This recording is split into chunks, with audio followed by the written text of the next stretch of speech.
Halo semuanya, balik lagi di podcast kita kali ini. Gue mau ngebahas seputar circle dalam pertemanan. Tapi di podcast kali ini gue gak sendirian, karena gue kedatangan bintang tamu. Namanya Alen, siapa dong Len? Halo semuanya. Nah itu dia Alen. Nah sekarang ini gue mau minta penjelasan dari Alen. Kenapa sih manusia itu gak bisa hidup sendirian?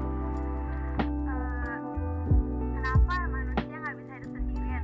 Udah jelas, pasti dari SD juga udah diajarin ya namanya manusia kenapa nggak bisa hidup sendirian ya kan?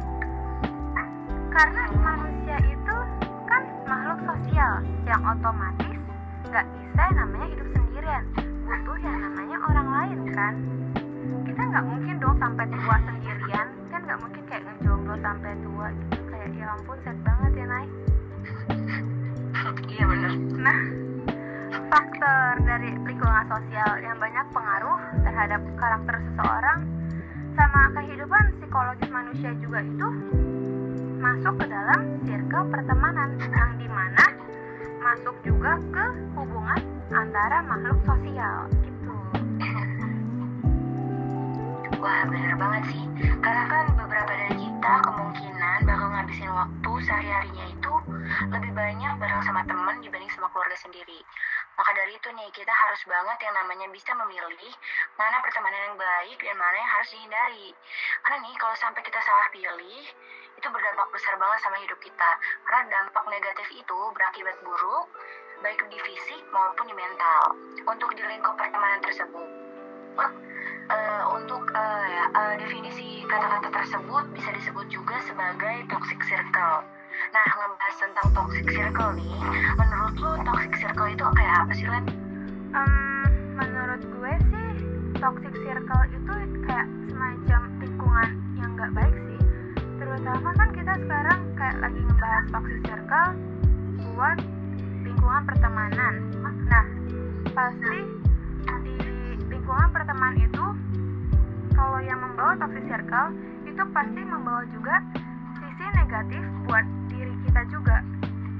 Bahkan pelaku sama korbannya juga gak sadar kalau dia itu ada di dalam toxic circle tersebut.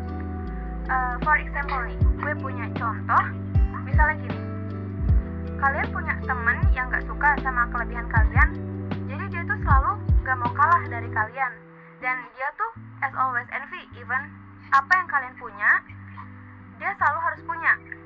Intinya dia ngerasa berkompetisi sama kalian.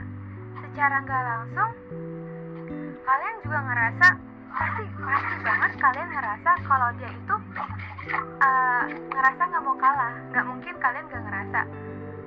Karena secara nggak langsung juga dia itu teman kalian, ada di circle pertemanan kalian. Mungkin dia nggak bisa berterus terang kalau misalnya dia mau, maksudnya dia nggak bisa berterus terang kalau dia envy sama lu, karena dia ngerasa lu teman dia. Tapi kalau misalnya lu ngerasa tertekan punya teman kayak gitu, ya betternya lu jauhin aja. Menurut gue lu harus cari teman yang lebih positif, yang lebih membawa hidup lu tuh positif. Jangan bikin diri lu tuh tertekan. Menurut gue teman itu tuh bukan hal yang harus dibikin insecure, harus dibikin perbandingan, bikin lu selalu membeda-bedain lu sama temen lu. Itu bukan teman menurut gue. Teman itu yang ngerti diri lu, yang bisa ngasih perhatian satu sama lain, yang satu paham sama lu, yang julid bareng. Ya walaupun semua orang yang julid bareng kadang bisa muka dua sih, tapi yang gue tahu awal pertemanan yang baik tuh dari situ, saling tahu satu sama lain, itu teman yang baik. Nah, buat kalian yang terjebak di toxic circle nih, yang ngerasa emang punya teman yang gue kasih contoh tadi, kalian bisa keluar, kalian harus keluar malah dari toxic circle tersebut. Kalian cari teman yang lain, maksud gue kayak gitu. Jangan stuck di circle tersebut, jangan nyakitin diri sendiri intinya cuma karena kalian nggak mau kehilangan teman itu. Jangan. Berarti bakalan berakibat depresi ringan kayak gitu ya. Kayak gitu. Berarti pertemanan itu sangat berpengaruh banget ya sama hidup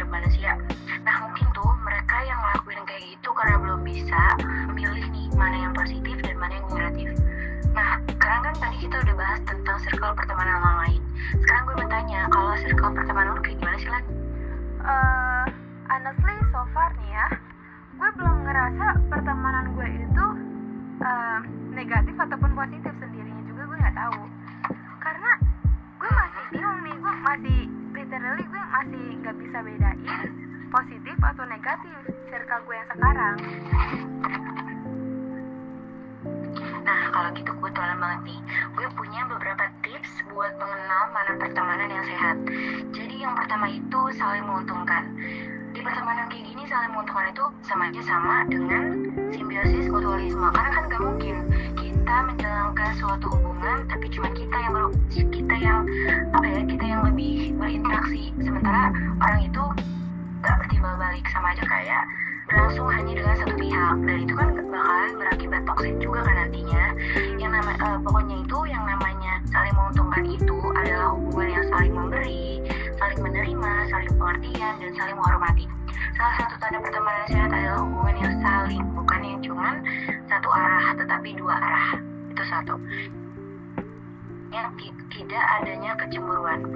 Tidak ada kecemburuan di sini bermaksud gak ada kecemburuan antara kayak gak senang kalau teman kita lebih di atas daripada kita, kayak cemburu, iri, dengki gitu. Karena kalau misalnya kita kayak gitu ke teman kita, itu sama aja kita bakalan mengotori persahabatan tersebut.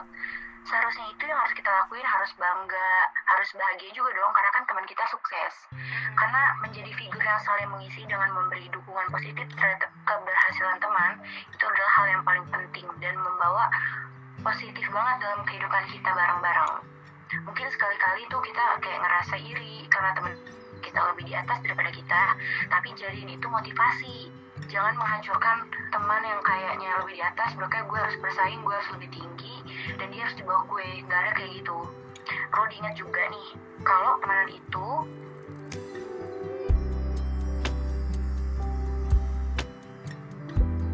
yang ketiga miliki teman yang lainnya.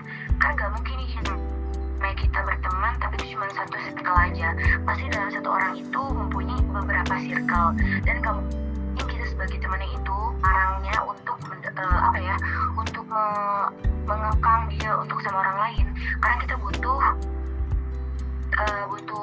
waktu juga untuk nggak terus-terusan bareng. Kita punya lingkup lain, dan nggak semua yang sahabat kita punya itu harus kita selidikin juga, nggak mungkin juga. Karena maka dari itu kita harus bisa mengasih jangan pernah mengekang orang lain untuk selalu sama kita. Karena hidup mereka bukan hanya tentang kita. Terus yang keempat itu udah pasti saling percaya. Kalau misalnya dalam hubungan itu nggak ada atau nggak dilandasi sama rasa percaya, itu bakalan nggak sehat ke depannya. Karena kan namanya kepercayaan itu adalah fondasi untuk kita melanjutkan yang lebih lebih serius dalam pertemanan. Kayak misalnya kita dari awalnya cuma teman terus tiba-tiba jadi sahabat, itu kan temenan harus mempunyai tingkat kepercayaan yang tinggi. Nah, mungkin kayak gitu aja sih yang bisa gue kasih tentang tips. Kalau misalnya kalian semua udah nemu di titik atau di fase tersebut, mungkin kalian bisa disebut juga sebagai circle pertemanan yang positif. Gitu sih, Len. Oh, kayak gitu. Berarti kita sama temen juga nggak boleh posesif ya? Gue kira tuh cuma sama pacar aja sih yang kayak posesif-posesifan. Ternyata teman juga nggak boleh kayak gitu. Betul. Berguna sih, Nay. Jadi gue bisa tahu circle gue sekarang tuh yang di mana. Terima kasih, Naya. Sama-sama.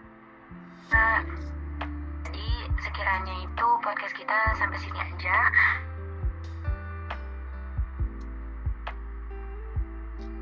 Mana yang positif, dan ada juga tadi contoh atau penjelasan tentang toxic circle kayak apa. Jadi kita nih bisa kedepannya kita bisa milih mana pertemanan yang harus kita jaga dan mana harus kita lepas. Karena